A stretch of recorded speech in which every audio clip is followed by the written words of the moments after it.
Imagine this. It's 1910, the air smells of sawdust, sweat, and horse manure. No one owns a radio. Television doesn't even exist yet. But inside a small room, above a hardware store in Warren, Pennsylvania, a young man named John Leo Blair sits alone at a wooden desk, staring at a stack of unsold raincoats. The world doesn't know him. The newspapers don't care. He's not rich, not famous. Just another small-town merchant trying to survive. Outside, the giants of retail, Sears, Montgomery Ward, rule America. They've got catalogs that stretch across the country, salesmen in every town, and marketing budgets that could swallow him whole. But Blair, he has nothing except an idea. A stubborn, quiet belief that people buy from people, not from companies. He picks up his pen and writes a letter, not to a stranger, but to a friend, someone who bought from him once. He doesn't talk about discounts or prices. He talks about trust. About how his raincoats were made for the man who works in the rain, not the one who hides from it. He sends 10 letters, then 100, then 1,000 weeks pass. He waits, anxious. And then the first envelope returns. A check, then another, then another. John Leo Blair had just discovered what no one else in America understood, that a personal letter could sell more than any billboard or salesman. While others screamed to the crowd, Blair whispered to one man at a time, and the world began to whisper back. But success wasn't instant. His small business teetered between hope and collapse. Suppliers doubted him. Bankers laughed. Even his family wondered if he'd gone mad. Writing thousands of letters by hand in a world that wanted faster, louder, bigger. Yet he kept going, because he believed something the giants had forgotten. Connection beats noise, but here's the question that will follow us through this story. Would you have kept writing those letters when no one believed they'd work? The first few years were brutal. John Leo Blair sat at that same wooden desk day after day, writing into the void. His fingers were stained with ink, his eyes red from candlelight. He couldn't afford secretaries, typists, or fancy catalogue printers like the big guys. Every envelope he sealed felt like a coin flipped into a wishing well, hoping it might echo back. But silence, mostly silence. His friends started to disappear. The kind of quiet exit that happens when people stop believing you'll make it. The town barber would nod politely but avoid asking about business. The banker who once smiled at him now frowned at his ledger. And when his own wife asked if they should move back to her parents' farm, Blair didn't have an answer. There were nights he stared at those unsold raincoats piled high in the corner like failed promises, each one a reminder that belief alone doesn't pay the bills.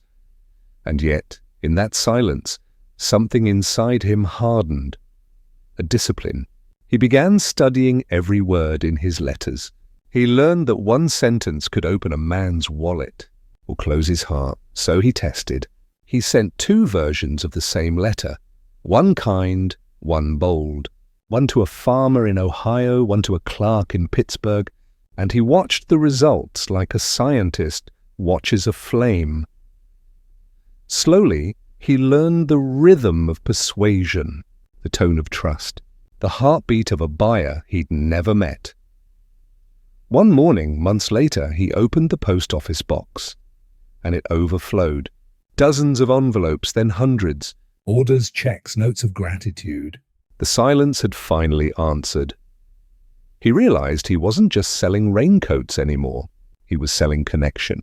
The letters became conversations. Customers began writing back, telling him about their farms, their jobs, their sons in school, and that's when Blair saw the truth that would define his life. People didn't buy because of need. They bought because they felt seen. It wasn't advertising. It was intimacy disguised as business. Still, the world didn't care. Retail giants continued to roar, expanding their catalogs across the nation. Blair was a whisper, trying to survive among thunder. But whispers have a strange way of being remembered. Would you have trusted your whisper in a world that only listens to noise? It was a grey morning in 1915 when John Leo Blair wrote that letter, the kind of morning where the rain falls sideways, tapping against the window like fate demanding attention. His small business, the Blair Raincoat Company, was hanging by a thread. Sales had stalled again, and the bank was threatening foreclosure. The big catalogues were swallowing the countryside, their glossy pages reaching towns he couldn't. He was out of money, out of energy, and dangerously close to out of hope. But that morning, something shifted. Instead of writing another polite sales pitch, Blair wrote from his gut. He sat up straight, tore open a fresh sheet of paper and began, "My friend, I'm writing to you not as a salesman, but as a man trying to make an honest living. I've built a coat that keeps a man dry, no matter how cruel the storm. And I think you'll find it worth your $1. There was no marketing polish, No gimmicks. just one man talking to another. He signed it personally. Sincerely yours, John L. Blair. He mailed 10,000 copies. It was a desperate gamble, the kind that either saves a business or buries it. Days passed, then weeks, and then the post office clerk called. "Mr. Blair," he said, "you might want to come down here." When Blair arrived, the mailroom was overflowing. Envelopes piled on the counter, checks spilling from sacks, thousands of orders. Thousands of strangers answering a man they'd never met, because his letter felt real. It wasn't just a success. It was a revolution. By the end of that month, John Blair had sold over 100,000 raincoats, all from that one heartfelt letter. No radio, no newspaper ads, just ink, paper, and human honesty. His small office erupted in chaos, not from failure but from victory. Workers scrambled to fulfill orders, pack shipments, answer mail. Blair's hand trembled as he wrote receipts, realizing he had cracked a code no one had seen before. Direct mail. The personal letter scaled that. Letter would not only save his business, it would redefine how America sold everything for the next 100 years. But what happens when a quiet genius suddenly Has the world's attention. Can a man who built his empire on trust survive the temptations of success? The orders kept coming, faster than his small town could handle. By 1920, the Blair Company had outgrown its little upstairs office. The post office in Warren, Pennsylvania, was swamped daily with sacks of letters stamped from every corner of America. The quiet man who once begged for orders now had mail clerks cursing his name because his success was clogging the system. And yet Blair remained calm, always calm. While other men in his position would have shouted their triumph from rooftops, he stayed behind his desk, pen in hand, eyes sharp. Still writing, he built his company the way he wrote his letters, personal, deliberate, precise. Every new customer received a thank you note, not from a department, but from him. Every returning customer was treated like an old friend, not a statistic. He didn't buy billboards. He didn't chase trends. He doubled down on relationships. Soon, he wasn't just selling raincoats. He was selling suits, shirts, even furniture. Each product arrived with the same letter style, conversational, warm, never pushy. His words made people trust him. And that trust turned into a flood of fortune. By the mid-1920s, John Blair was a millionaire. In a world where marketing was loud, he became rich by whispering. His letters were studied by other businessmen, copied, dissected, envied. They couldn't understand how a man with no advertising budget had outperformed entire catalogue empires. But Blair knew the secret. He never sold products. He sold the man who would wear them. When the Great Depression hit, America fell silent again. Factories closed. Families lost everything. But something remarkable happened. Blair's customers kept buying. They wrote him notes saying, "Your coats last longer than the hard times." Even when money was scarce, trust was currency. And John Blair owned plenty of that, but Success, like floodwater, can wash away the ground beneath you. As the 1930s rolled in, new competitors emerged, men who wanted to copy Blair's personal touch, but scale it beyond human limits. The machine age of marketing was awakening, and its gears were hungry. Blair would soon face a choice: to adapt or be drowned by the very tide he created. Would you change the formula that made you rich just to stay ahead of imitators? By 1937, the mail-order world was shifting. Competitors had copied Blair's letter style, but added something new: machines, typewriters that mimicked handwriting, pre-printed personal notes churned out by the thousands, Slick slogans, bigger promises, faster delivery. The intimacy Blair built was being automated, and for the first time in his career, his numbers began to slip.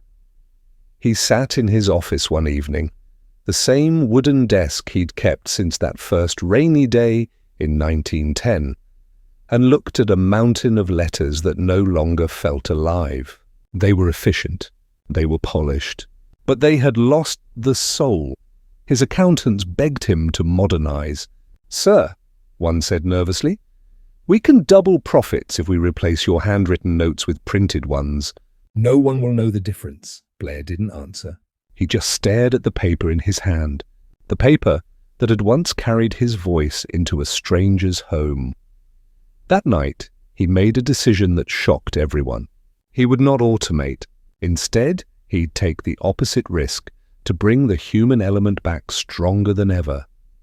He poured nearly all his profits into hiring an army of writers, not machines. Real people, trained to write like friends, to feel before they sold. He personally read every draft, edited sentences, circled words that sounded fake. His executives thought he'd lost his mind. His competitors laughed. But Blair believed something deeper than logic.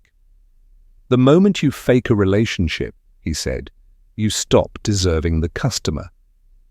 It was a terrifying move. His balance sheet bled red ink for months. His advisors urged him to stop the experiment before it destroyed everything he'd built. But then the tide turned. Letters started pouring in again. Not just orders, thank you notes. People writing, "It feels like you know me." His gamble worked. His authenticity had cut through the noise of automation. By 1940, Blair's sales had tripled. His name became synonymous with trust. Not just merchandise, it wasn't luck. It was courage. The kind that risks fortune to protect meaning. Now imagine this. You've built an empire, and the world begs you to betray your own values to keep it. Would you have had the strength to say no? By the mid-1940s, John Leo Blair was no longer just a businessman. He was a phenomenon hidden in plain sight. While other companies plastered their names across billboards and radio jingles, Blair's empire grew silently, fueled by letters that spoke like old friends and products that kept their promises. He built no skyscrapers. He sponsored no sports teams. He never hired celebrities. Yet his business employed hundreds and reached every state in America, from factory workers in Detroit to farmers in Kansas. They all knew Blair's word was good. His employees called him Mr. John, not Sir. He ate lunch with clerks, remembered birthdays and mailed handwritten notes to families of longtime customers who passed away. It wasn't marketing. It was legacy. Even during World War II, when materials were scarce, Blair refused to cut corners. While competitors substituted cheaper fabric to survive, he wrote to customers explaining delays and offered refunds, no questions asked. Most refused to take them. "We'll wait, Mr. Blair," they wrote back.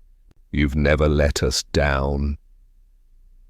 That loyalty became his moat. One built not of walls or patents, but of trust forged through time. By the late 1940s, the Blair Company was one of the largest direct mail businesses in the country, processing millions of orders annually, yet few outside Pennsylvania even knew his name. When journalists tried to interview him, he often declined. "I'm not the story," he'd say softly. The customer is, and maybe that's why he lasted. In an age obsessed with attention, Blair thrived on the opposite, discretion. He didn't need applause to feel successful. His satisfaction came from seeing ordinary people wear something built with care. But behind that calm exterior, he carried something deeper, a quiet fear. He knew he wouldn't live forever.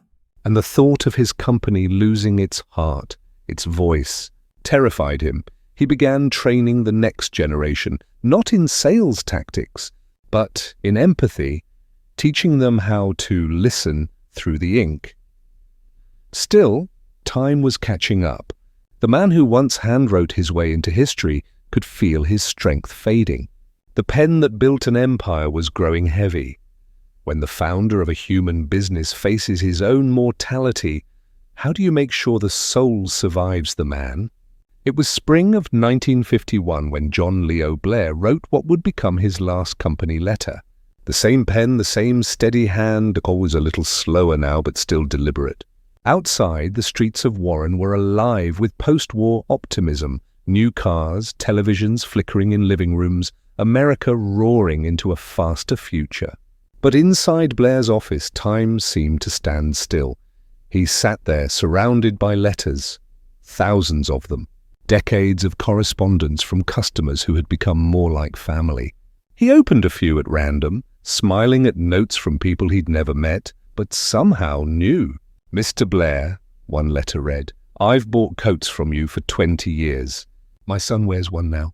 Your word means more than the tag." He looked up at the ceiling and whispered, "That's all I ever wanted." That day, he dictated his final message to his staff in a simple, heartfelt note to be included in every shipment that season. "If I have earned your trust, I thank you. If I have not yet, I'll keep trying. No slogans. No farewells. Just truth, pure and unpolished." A few weeks later, he fell ill. The man who had built one of America's most personal empires from nothing passed quietly at home, surrounded by family. No headlines, no parades, just the whisper of a town that knew a good man had gone. But his company didn't die with him. The people he trained, the ones who understood the weight of a promise, carried it on. They kept writing letters in his style long after his pen had stopped. And that's what makes his story rare. John Leo Blair didn't build a fortune through noise. He built it through integrity. In a world obsessed with scale, he proved that depth matters more than reach. Even after his death, his methods became the backbone of modern direct mail marketing. The personal tone, the conversational copy, the emotional connection. Every modern marketer who says, "Talk to one person," owes a quiet debt to him. And yet, most people have never heard his name, but maybe that's exactly how he wanted it. Would you rather be remembered loudly Or trusted deeply?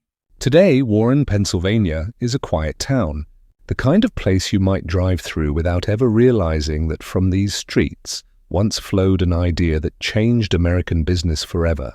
Somewhere inside an old brick building, there's still a faded plaque that reads, Blair Corporation.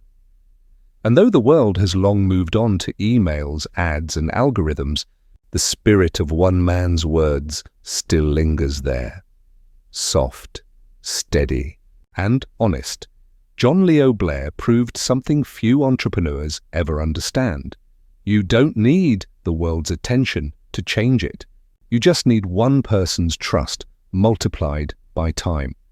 He built a national empire without radio jingles, without television commercials, without a single viral stunt. His empire was made of envelopes and ink, of patience and sincerity. While others sold fast, Blair sold forever. In many ways, his philosophy was decades ahead of its time. He understood what today's marketers call relationship building, long before the term existed. He believed in empathy as a business model, in storytelling as a bridge, not a trick. And maybe that's why his story matters now more than ever. Because we live in a world that shouts. Everyone wants to be seen, to be heard, to sell louder than the next. But Blair whispers across time, reminding us that the human heart still answers to honesty. Imagine if every business today wrote as he did, not to everyone, but to someone. Not to sell, but to serve. That's how legends are built quietly. That's how trust outlasts technology. So the next time you get caught chasing clicks, numbers, or attention, think of that man in the upstairs office of a small Pennsylvania town. Think of his raincoats piled high, his ink-stained fingers, his faith in the unseen listener on the other side of the letter. He didn't win by being loud. He won by being real. And maybe that's the question his story leaves for us all. If life tested your patience like it tested his, if the world ignored your voice, would you still keep writing? Tell me in the comments. Would you have trusted your whisper in a world addicted to noise?